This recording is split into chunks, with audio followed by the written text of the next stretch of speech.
Yeah.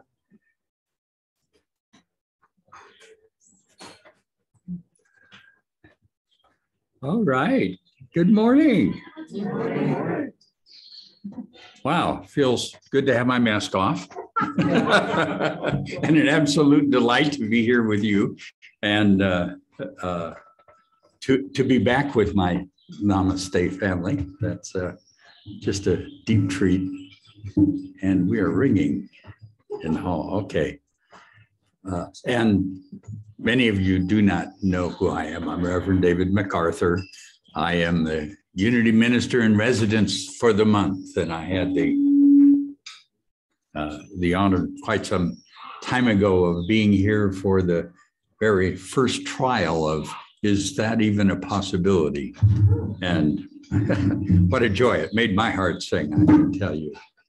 So I want to, wow, let's start by just touching our hearts. Let's bring our attention to this beautiful part of our being. For here is that doorway through which we connect consciously with this infinite presence. Just breathing gently and maybe walking through that doorway with the feeling of appreciation. I know I appreciate James, as I say here, the wonderful wisdom and light and inspiration that he is for me and for so many. And this amazing group of beings that has gathered and that we get to enjoy together. Appreciating each other wherever we are around this world. The truth is, we are together. We are one. One in an amazing experience of growing love. Thank you, God. Amen. I wanted to get out my daily word. And it's one of those divine setups. The daily word for today is free spirit, and the affirmation is, I am free to live and love. And I thought I was going to get off easy for our first time. And then when I heard that, what happens is I remembered an experience, and it's an experience that taught me about what freedom really is. So I thought I might take a moment and share it with you. I was in downtown Walnut Creek, California, lovely place. And I was standing at the street light of a major intersection there. I was probably on my way over to the Apple store, since I tend to spend more time messing with computers than is wise. And so the light changed. And so I headed across the street. About 3/4 of the way, I realized that some cars had started to turn and had to wait for me to cross. And, I probably responded without paying attention to the walk arrow. And so I hurried on across and was headed, a few steps on my way, when suddenly there is this siren. And a motorcycle cop pulls up at the curb right beside me, points to me, gets off his motorcycle, and then he begins shouting. And so here's this man, all dressed in his black leather and his helmet and his, belt with guns and mace and stuff on it. And he is just shouting at me at the top of his lungs. And I'm in spite of the fact that karma has set me here so that I actually am in front of people, I'm a fairly shy person. I don't like, for attention to be drawn to myself. And everybody on the whole 2 blocks are turning and looking because this guy is just at the top of his lungs. And he is just young, and he is seriously angry at me. And so, there's a part of me that goes, okay, I was a lawyer once. I know you break the law, you get the ticket, you pay the fine. That's fair enough, but this is so strange. And so my brain does this wonderful thing. Now, my brain has done for me and for us for ages, it wants us to survive. Okay, so it immediately recognizes that this big armed person shouting at me with pure anger is a threat. Okay, and my brain's not dumb. It's a pretty accurate assessment. Okay, and if you've ever noticed, once your brain kind of does that, it has this marvelous thing where it explains to you how dangerous that person is or how wrong they are and how right we are. And so I was aware that, certainly his action was tremendously inappropriate for what was going on. And that, there wasn't much I could do about it. And all those beautiful defensive things that we have that come up where not only are we right, but we want to either fight or run. Now, I looked at the fight thing, not a good option. So I would have loved to get out there and just super embarrassed. So, if I could have just crawled under a rock, that would have been a good thing. And so what I'm experiencing at that point is the complete lack of freedom. My entire experience is being determined by someone else's choice of their behavior. Okay, I am not experiencing peace. I am not experiencing love. I am experiencing legitimate anxiety. And then I also remember I have a choice. And there were years in my spiritual training where I just loved things like Jesus' teaching, love your enemies. Love was not my response to this guy. It wasn't there. It wasn't reachable. Okay. And I have known lots of what I considered very spiritual people. It's not reachable for them either. When there is intentional angry attack at us, our survival mechanism is there for a reason, and it doesn't give up easy. But I also remembered that was because my experience was being determined by my brain. I had a choice to go elsewhere, to my heart. And one of the gifts in my life was I have spent years on the staff at the Institute of Heart Math, where the biophysical ability to make that choice was discovered and quantified. And what I knew was that there was a whole nother system within me.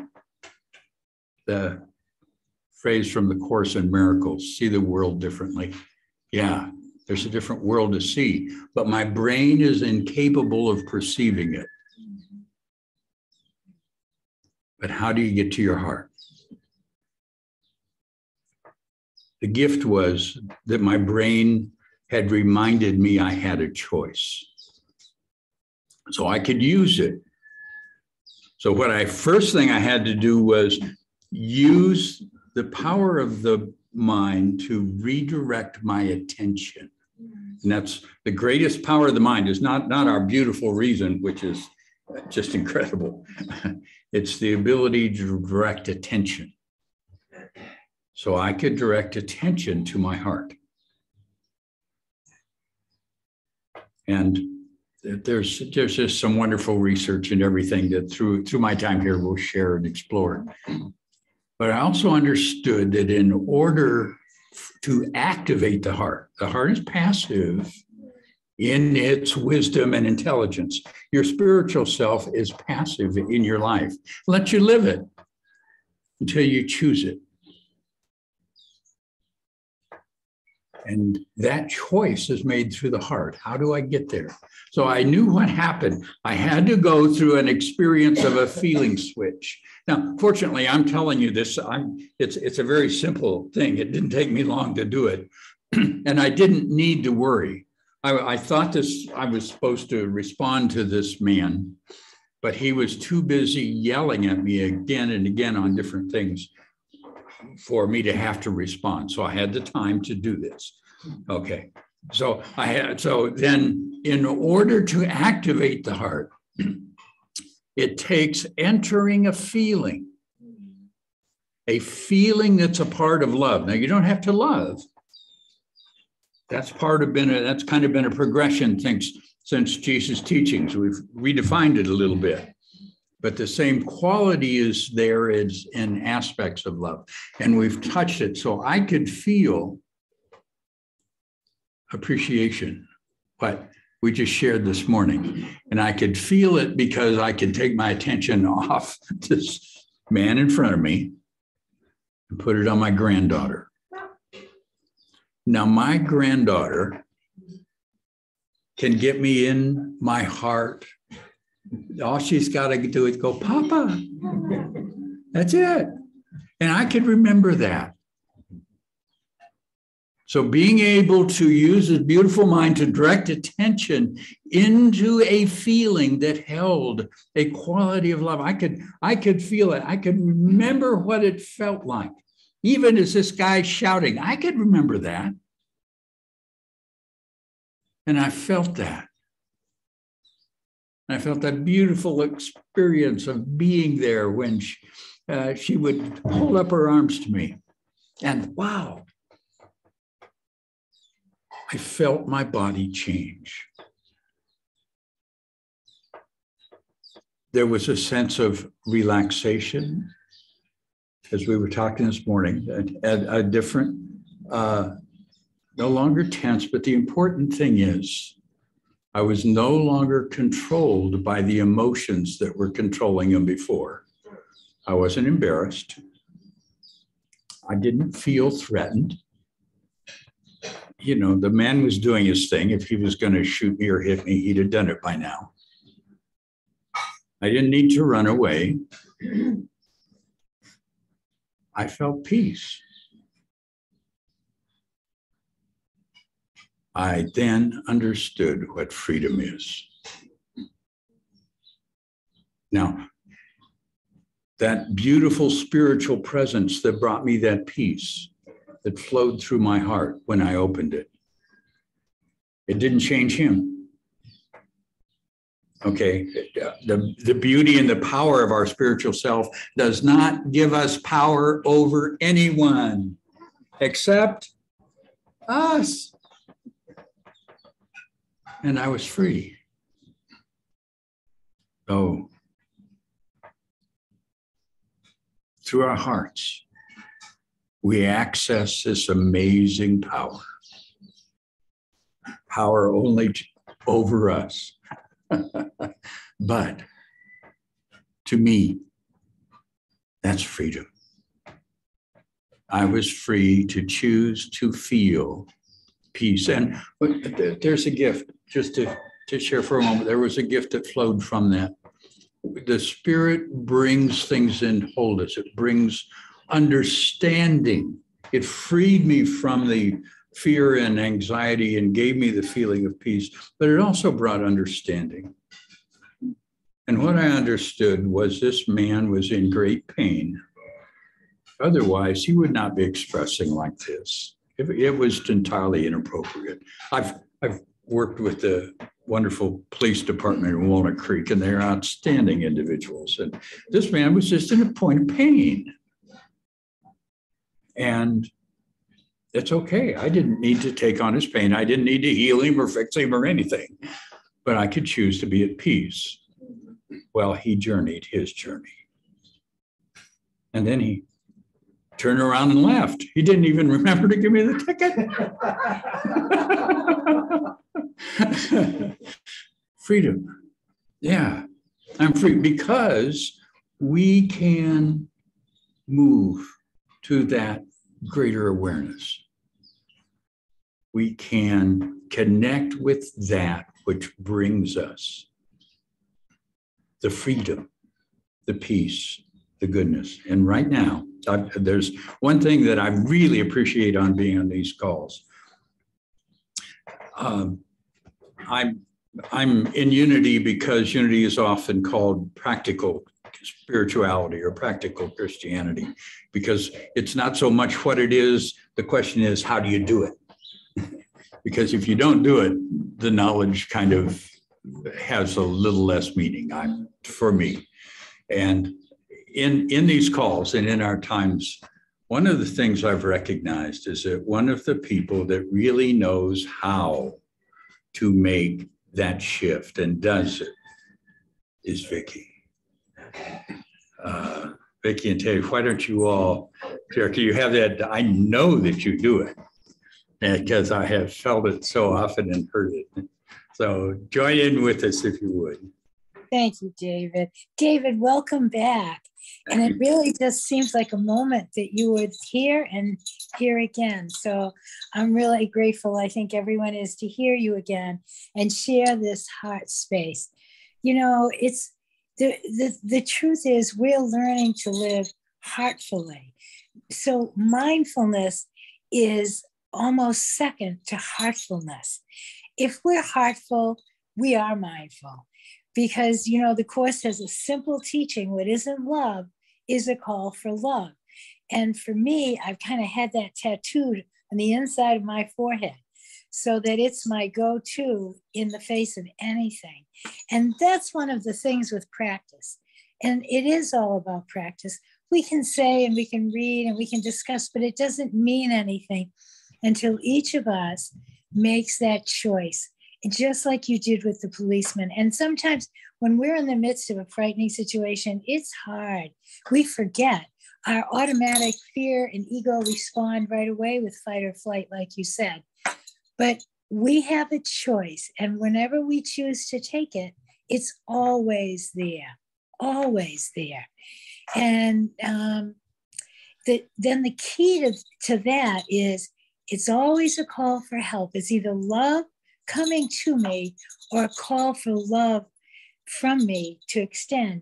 And the truth is, it's always my own call for love. It's some aspect of myself acting out for me, a picture of my own fear. And the greatest gift I can give myself and my brother is compassion. And isn't that in every tradition, in Buddhism and Christianity, in in Judaism, in everything, the word mercy, the word compassion, it's a love. It's a practical love. Compassion is practical love. And when we're heartful and we listen and follow the prompts of our heart, understanding comes, and that understanding is compassion. It's being with another one in their pain without trying to figure out what to do at all. Simply being with. And then somehow we know what to do, whether it's to just remain quiet or to say or do something. But the heart gives clear directions. And it's not like listening with our ear, it's listening with our whole being. And that is what, for me, real mindfulness, it's living with heartfulness and realizing it is all that simple. It's real. I remember when I was in college, I was supposed to write some big paper for who knows what class. And I was thinking before the course and all that, I said, I know that life can be reduced to a very simple equation. I just don't know quite what that equation is, but I knew it was simple. And one of the greatest gifts I learned in my mind and then experienced as a way of life is that it's either love or a call for love. It doesn't have to be more complicated than that. And when we do love, we do become free, because love is what freedom is. And we see that we're not a victim of someone else. We're a helper to wherever we're put. And we receive the greatest help of all. So compassion recently in the last 20 years in the Catholic Church, one of the biggest holidays now that's celebrated is what's called Mercy Sunday. And it's when a little nun in Poland in the 1900s, Jesus appeared to her and everyone thought she was crazy. And he told her, I want you to make a picture of me. And she said, I'm not an artist. And he said, I'll help you and guide the artist. Make this picture. And it was a picture of Jesus with his arms open, with a red and a white stream of light coming from his heart. And underneath it, I want it to say, Jesus, I trust in you. Well, the popes and everyone kind of ignored this while she was alive. And then in the last 20 years only, they realized, oh my God, this really is a message. Jesus, I trust in you. And the answer was love, love, love. And they call it Mercy Sunday. And it's celebrated in the church, in the Catholic Church, the Sunday after Easter. It's called, and it's now in every church, or most every church around the world, you will see a picture of this Jesus, I trust in you. And the message, compassion. Thich Nhat Hanh died, Buddhism, the message, compassion. The Dalai Lama, compassion. Daily word, how do we take control and become free? Loving, compassion. Every traditional and non-traditional pulpit is offering the gift of heartfulness, love, compassion. And all we're asked to do is apply it as a way of life every day. It's sometimes harder to stay mindful than it is to stay heartful. To stay heartful is so much more fun. It's a much more fun way to go about life. And, loving what's ever around us and giving, whether it's watering a plant or, waving at a neighbor, it's much more fun to do that than to use our mind to say, oh, this person is this or that. It's much more fun just to bless them, to love them, give compassion. So thanks, David. Teddy is not with us today, but I'm grateful to be here and so grateful. This is a message. As we live it, we communicate it. Doesn't matter so much the words. It's our frequency of being wherever we find ourselves that communicates. So it's so wonderful to have you back and have you centered in this simplicity of love, compassion, kindness, and heartfulness, living heartfully. Thanks, David. Oh, thank you, Vicki. And I appreciated your going to compassion, because what I remember about the experience I was sharing is after the feeling was awakened for my granddaughter, and I could really feel that appreciation and feel the love that flowed in my care for her. When I turned my attention back to the officer, what I felt for him was compassion. And that was part of the understanding of, wow, what pain. And there's something that happens in our compassion. The barriers to our oneness begin to dissolve, because we have all been in that pain. We have all been the angry officer and its victim. We have all done it in our ways, and how that love is there flowing for us, caring for us as we go through it. So thank you, Vicki. I miss getting to see Teddy. I got to admit, that was but what a treat. Thank you, David. He'll be back tomorrow.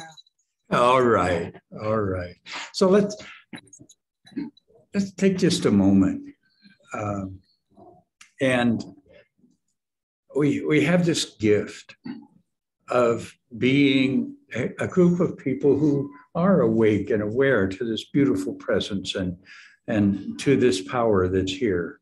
And let's just breathe a gentle compassion to our earth at this time and all its people, what struggles they're going through, but what love there is responding and caring for them as they go through these. And we can just join in with that beautiful divine compassion.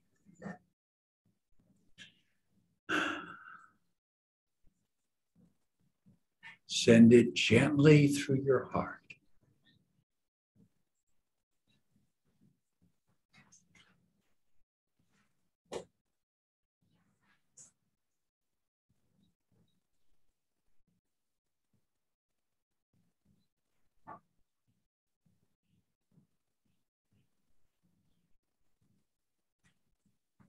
What a blessing. One of the gifts that I've had the opportunity to experience is to see the science that actually shows what happens in this energy field when we do that.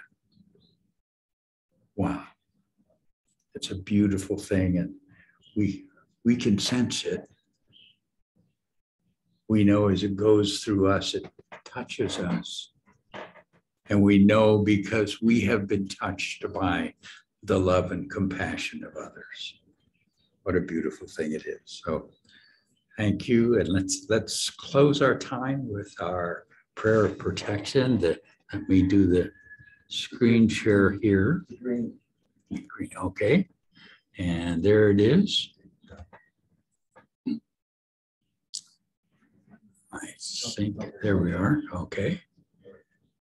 There we are. Together. Now we do light of God, and then I am the light of God. Okay. The light of God surrounds us. I am the light of God. The love of God enfolds us. I am the love of God. The power of God protects us. I am the power of God. The presence of God watches over us. I am the presence of God. Wherever we are, God is, and all is well. And it is. Thank you, my friends. I'll stop the recording here and stop the share. So it's time for announcements. Thank you, mighty companions. Happy Thursday. Love you. I Love you all. Beautiful day. Beautiful community. Always wonderful to see you. Thank you. Gracias. Yes. Thank Okay. you. Bye-bye. Hasta Bye-bye. mañana.